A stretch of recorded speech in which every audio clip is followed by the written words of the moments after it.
Privatisation du golfe. Ce qui se passe au golfe de l'île des Sœurs est gravissime. Monsieur Pierre Aymon, le propriétaire de ce golfe construit sur des terrains loués à l'arrondissement par bail emphytéotique, a tout simplement procédé en douce à la privatisation de ses opérations au cours des dernières semaines. Ce faisant, il violait de façon flagrante la convention signée en 2006 entre l'arrondissement de Verdun et les promoteurs originaux, de qui il a tout à fait légalement racheté depuis. Que disait cette entente? Essentiellement que le promoteur s'engageait à construire sur le terrain cédé par bail emphytéotique par l'arrondissement un golfe écologique, public, de 9 trous, et à consentir aux Verdunois un avantage quelconque. Comme je l'ai écrit ailleurs, claudetrudel.com sur Facebook, etc., 4 mots étaient particulièrement importants dans cette entente.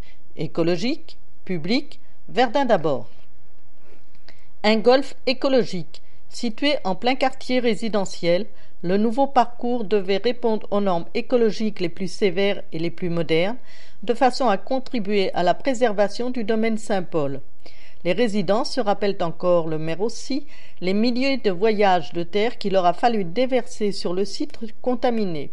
Les promoteurs originaux ont respecté en tout point leurs engagements à ce chapitre. Un golfe public. L'arrondissement ne pouvant vendre ce terrain en raison d'ententes contractuelles remontant aux années 90, il fut convenu de le céder à une entreprise privée par bail emphytéotique. Il tombe sous le sens que la vocation de ce golfe ne pouvait être que publique. Il n'a jamais été question d'autre chose, ni dans la tête des dirigeants politiques de l'arrondissement, ni dans celle des promoteurs de l'époque.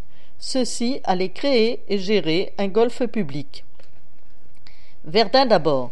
L'arrondissement en a fait une clause non négociable.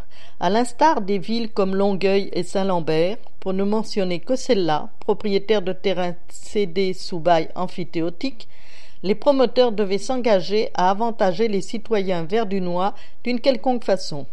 Il fut convenu de réserver une priorité de départ aux détenteurs de la carte Accès Verdun. S'il est toujours écologique, le golfe situé à l'île des Sœurs n'est plus public et n'offre aucun avantage aux Verdunois. Monsieur Aymon fait faussement valoir qu'il s'agit toujours d'un golfe public puisque, dit-il, toute personne intéressée peut devenir membre, à un coût dérisoire de 5 000 à 25 000 $ par année. Pure foutaise quand on sait qu'il vise d'abord et avant tout, pour ne pas dire exclusivement, une clientèle corporative qui lui permettrait éventuellement d'accéder au sein des saints, le Québec Ing. Pas beaucoup de place pour le golfeur individuel là-dedans, et encore moins pour le golfeur verdunois. Je le redis haut et fort, c'est un scandale. On aura beau prétendre en certains milieux qu'il s'agit d'un problème de riches, la spoliation de biens publics constitue toujours un scandale et doit être arrêtée. J'ai communiqué publiquement et privément avec le maire Jean-François Parenteau au cours des dernières semaines et l'ai assuré de mon appui personnel dans cette affaire.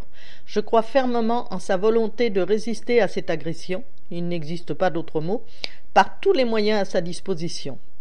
Consacrant dorénavant mon temps et mes énergies à la réflexion et à l'écriture plutôt qu'à l'action et aux structures, au conseil et au mentorat plutôt qu'au comité et aux réunions, et ayant laissé au cours des derniers mois aux plus jeunes la place que j'occupais au sein de divers conseils et organismes, je continuerai à mener cette bataille avec ma plume et mon téléphone. Claude Trudel, maire de l'arrondissement de Verdun de 2005 à 2012.